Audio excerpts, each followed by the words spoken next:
Hi everyone, welcome to our MIT Sloan application walkthrough. Today I'll walk you through the MIT application, the online application, how to fill out every single detail in the online application.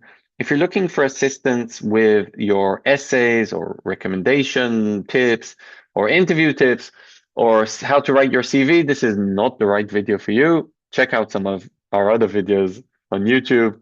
But this video is for people who are ready to submit their MIT application and now are walking through the MIT um, online application. My name is Shimri Winters. I'm a London Business School graduate. I love the graphics here, which didn't work out. I had a strategy here at ARINGO. We're a boutique MBA admissions consulting firm that helps candidates just like you get into top MBA programs from strategy formulation, project planning, school selection, till everything, essays, CV, recommendations, scholarships, interview prep, etc. Check us out on aringo.com. We're very good. Great. I just put here a few slides about MIT. Feel free to skip them. You should be at the stage where you already know this stuff and submitting, but MIT Sloan is one of the best schools in the world. And a lot of people know MIT for its engineering school, but MIT Sloan is one of the best business schools. In any ranking, STEM MBA, strong alumni network, etc., etc. Not much to talk about now. Um, Definitely check out our other videos about MIT. What I did want to talk a bit about the career services, very strong career services. And if you look at their employment report, kind of similar to other business schools, I'll try and point out one or two different things I think they're interesting. So most business schools, you'll see some kind of uh, four different industries in kind of similar sizes. So let's say 25% for each. It's obviously not going to be 25% for each, but there'll be the consulting, and you can see 23.4%. So quite good to the 25%, and the finance industry. So here 29%. So again, you can see kind of these similar sizes of industries for post MBAs. Technology is a big one as well. So here it's 20%. And all the rest, which I call industry, are another 20% here, or another whatever the sum is, 30%. So I think interesting. What I really found interesting here is if you looked at only 70 on the left slide, only 70% were actually looking for a job post MBA. And even more interesting in my eyes is around 10% of the MBA alumni were actually founding their own venture. Super interesting. So it's very small numbers. Again, if the class was 400, only 40 people were starting their own venture, maybe five groups of eight or 10 groups of four. So it's not a million ventures, but still, when you have student loans, etc., I think that's quite a high percent. And if you see, the numbers are very similar across the years. It's not that technology is taking over or not taking over. Um, Remember, the numbers are small, 5, 10 more students here or there can kind of change this graph from 24% of technology to 20. But it's a very similar business school in terms of recruitment to other business schools, maybe with a bit more emphasis on entrepreneurship. Okay, that's it. Check out these slides, pause them, do whatever you want. And now we're going to talk about the online application. If you want more information, here's my email. Check us out on aringo.com. Great. I've done all the marketing I was asked to do. I just had the strategy. I just like showing you what you need to do in the online application. Let's move to the online application at MIT. So I think the first thing you should know is that MIT have a few degrees. MIT Sloan, they have MBA, they have an executive MBA, they have a Sloan Fellows program, they have the full-time MBA, they have the LGO, which is a dual degree. In this case, we're going to choose the MBA. I have to admit that the online application for the other degrees is very similar. So you'll be fine there. Okay, if you're applying to MIT Sloan Fellows or Executive MBA, you'll see a very similar online application platform. I just wanted to mention the obvious, that make sure the essays are the essays you need, because now I'm going to talk about the full-time MBA, although I'm not going to talk too much about the essays, etc. Okay, page number 1, we have a nice welcome note from Donna. If you don't know Donna, she's Assistant Dean of Admissions. She's been at the school for a long time, longer than me, and she's quite a celebrity. So check her out, know who Donna is. Okay, so here again, you have a few explanations and you have the application deadlines, etc. Nothing very important, obviously, read everything. MIT are quite a nice school, and if you ever need them, it kind of says we're here if you need us, email us. They answer quite quickly. So obviously on Christmas Eve, they might not answer you, but if you have any questions that you feel are valuable questions, maybe check with us first, because it's silly to ask a silly question, but definitely, feel free to reach out to MIT.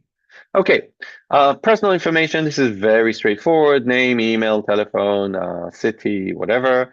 There's some optional stuff here.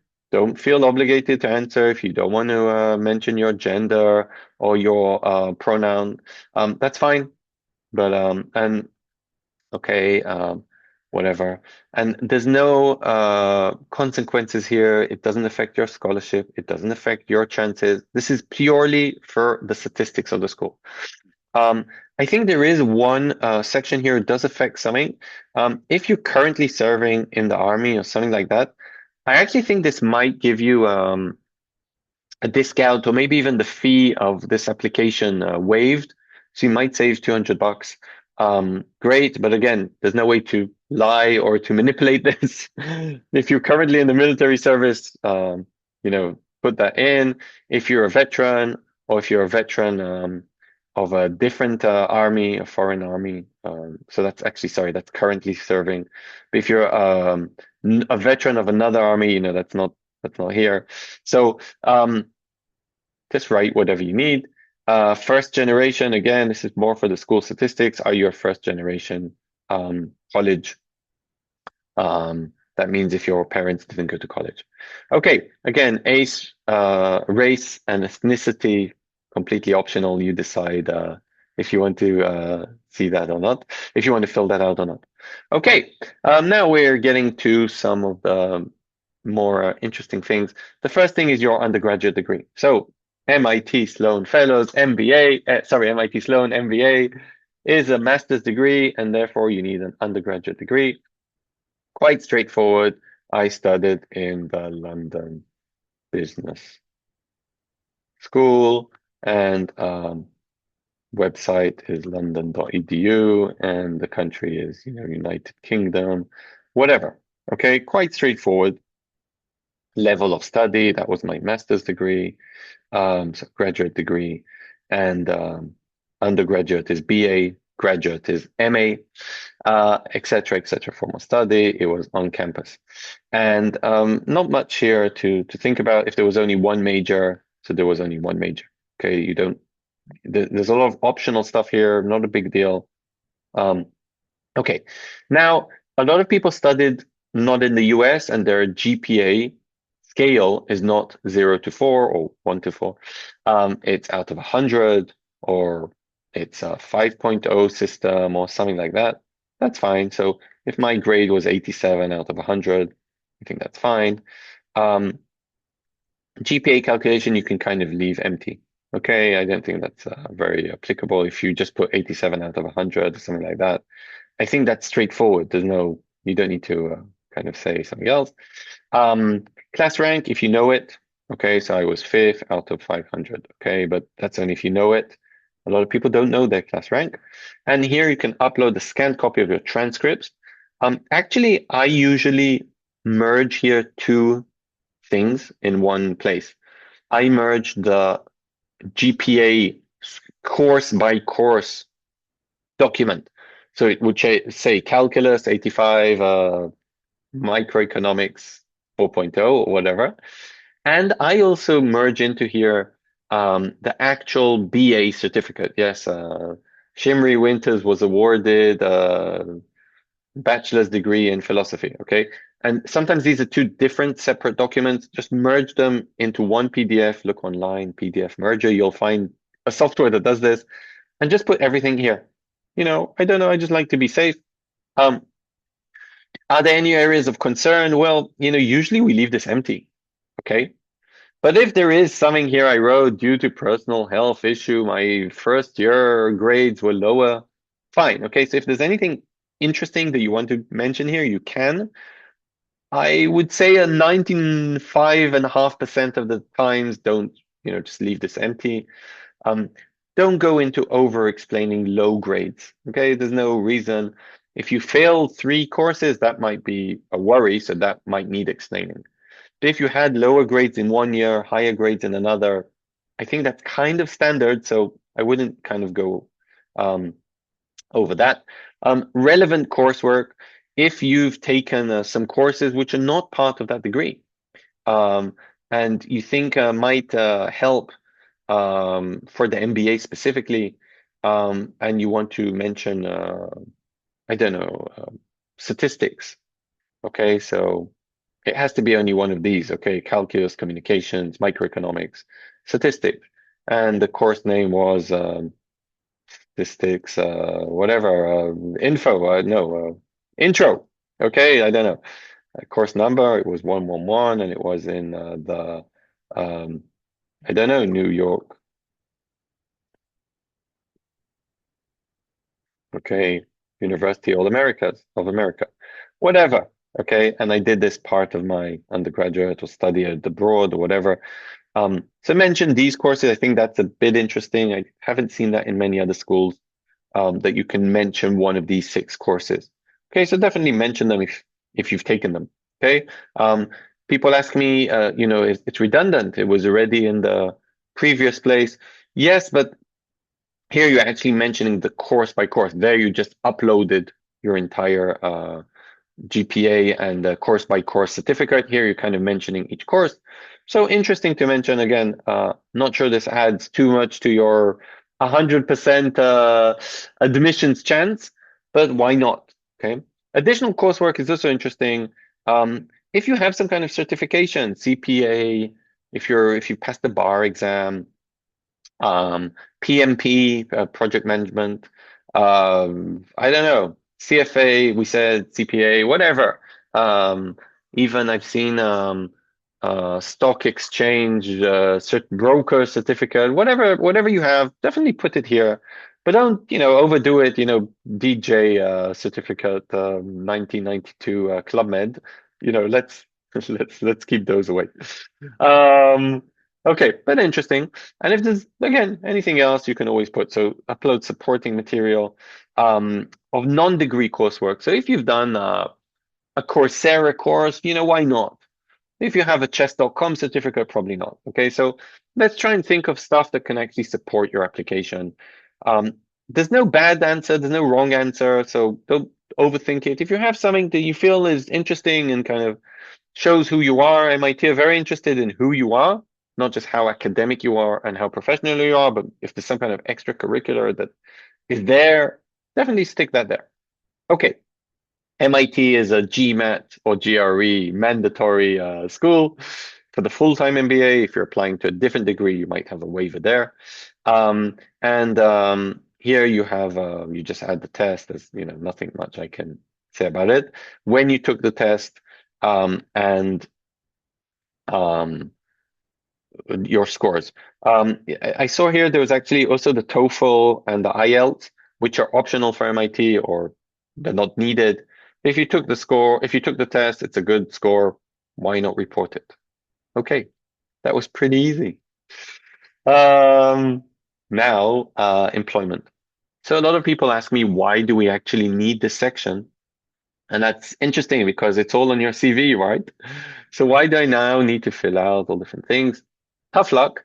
A lot of business schools and MIT will ask now to enter three entries, okay? And yes, this should be completely correlated to what's on the CV. You cannot put a different employer. You cannot put a different job title. So just put your last three. I would put them in reverse chronological order. Okay, exactly like on the CV. So my current job, I would start with that. And I would say I work at Deloitte and I work in Germany and city and description. And fine, again, these things are one-on-one from the CV. Okay, I agree. There's no big deal. At least they're not asking for too much information. There's some schools which actually ask. Um, Ending position, description. Okay, so if you started in junior consultant and now you're a senior consultant, something like that, that's fine. Compensation details. Is it paid?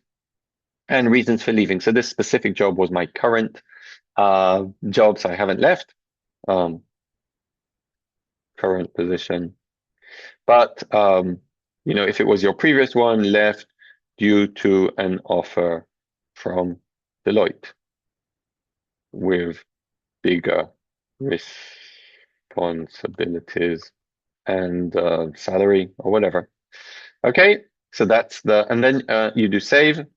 Okay, well, I can't do save because I missed it all empty. And then you would add two more. Okay, I would actually add three if you've had three employers. I think that's important. Sponsorship. Most candidates are not sponsored, but if you have some kind of company sponsorship, definitely put it here. This can add. This is interesting because if I can see you come from Deloitte Consulting in Germany, and I know Deloitte don't sponsor many candidates, and you're saying you're sponsored, that could be interesting. I probably want to see more about this in your essays and maybe even in your recommendation from Deloitte. I want to see the partner saying we've offered him some kind of sponsorship. So, I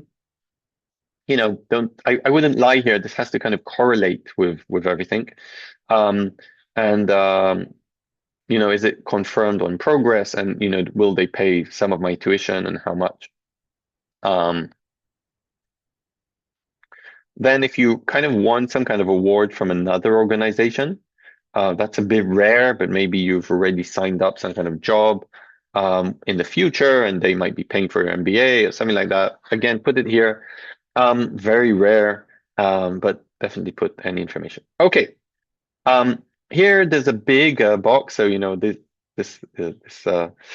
we're talking here about the boxes. And definitely I would try and avoid just filling out things which are not necessary. So if you don't have any gaps in your employment history, leave it empty. If you went traveling after university for 2 months and then found a job, leave empty. And I've been working for 5 or 6 years, leave this empty. There's no reason to just fill this out. Okay. But if you've had 5 years, if you're 30 and you only have 3 years of experience, I think something needs explaining kind of thing, okay? Or if you have a big gap in your CV, let's say big is over 3 months, okay? It might need explaining. Again, if you went traveling when you were young and you've been working for 5 years straight since, that probably doesn't even need explaining. But if you were in the military for 3, 4 years, then took a year off and maybe then went to university and only then worked or something, something's a bit strange in your profile, maybe just explain it, but very briefly. Again, we don't want to cause any issues here. Then there's an organization chart. I hope you've prepared this in advance. This isn't exactly an essay, but it's one of the requirements for MIT, along with the 60-second video that you need to prepare in advance. So I hope you've prepared it and you just upload it here.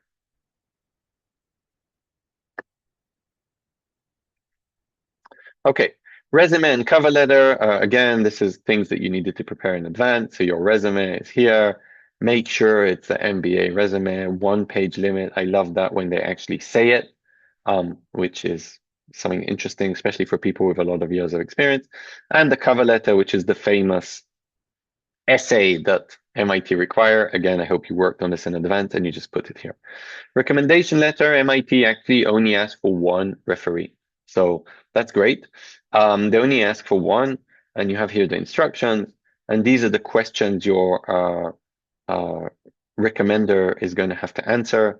It's a bit different than other business schools. It's not the common GMAC common reference, but and it's limited to 2 pages. That should be said here somewhere. And that's it. So once we do that, we kind of key in the name of the person we want, and he will get some kind of recommendation. Definitely, you can put, I waive my rights to access this report. Basically, it says that when he will submit his recommendation, you waive the right to seeing that recommendation.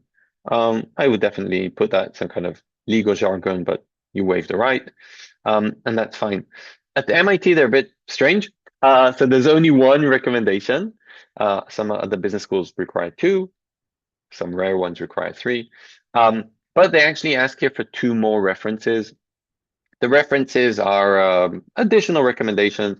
It's quite rare.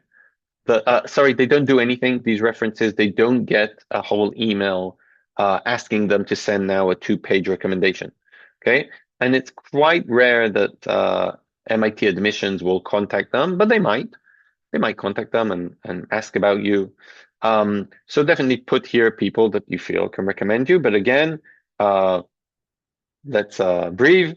Let's calm down. These people are not going to need to fill out a two-page recommendation by yourself. Okay, the world that shaped you. This is actually a newish essay that came, can't remember, in 2025 or six. And interesting, another essay, 250 words about the world that shaped you. Okay, so prepare that essay in advance. Here, there's a few questions. Are you interested in a dual degree? And this is very rare, so I'm not actually going to put this here.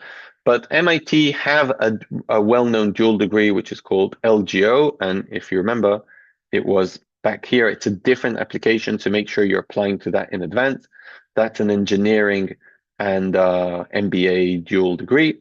But if we're back at the MBA, which we were here, they have some other dual degrees. They have a Harvard Kennedy School, so that's if you want to do a master in public administration or public policy together with an MBA.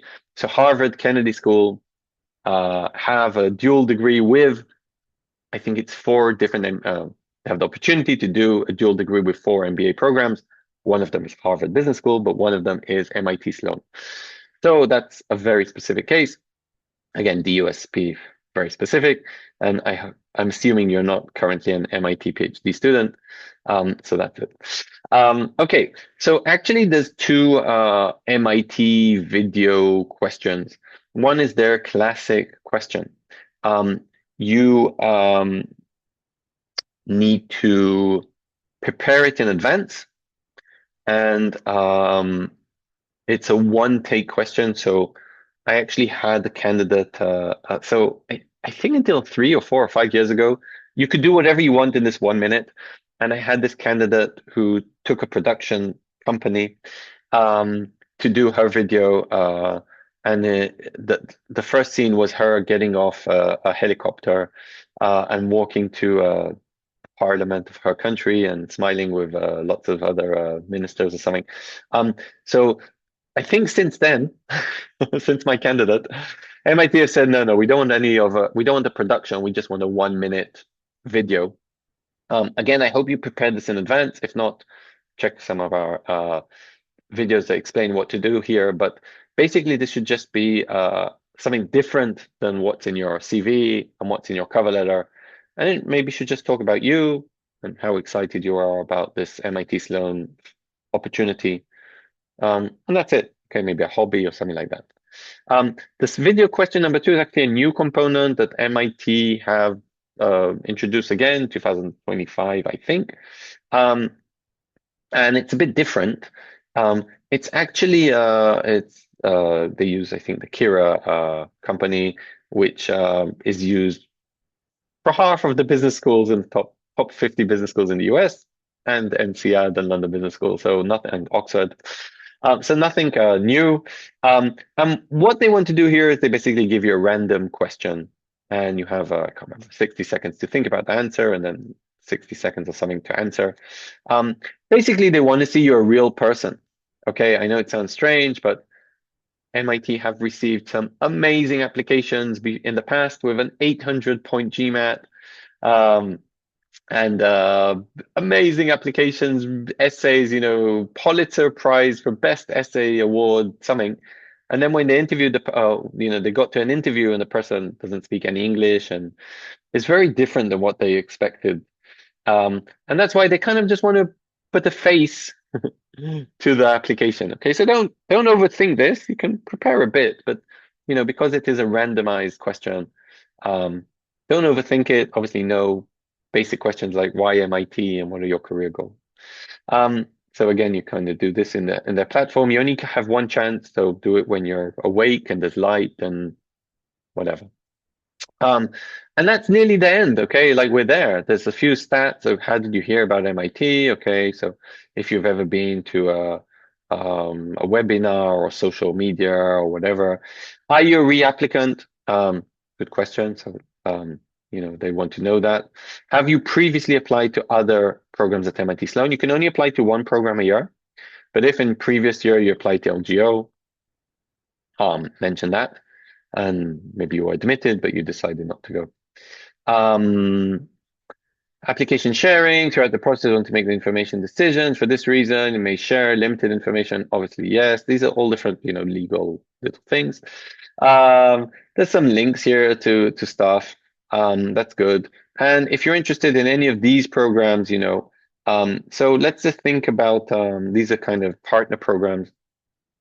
And basically, if you don't get into MIT, they might share your information with these programs.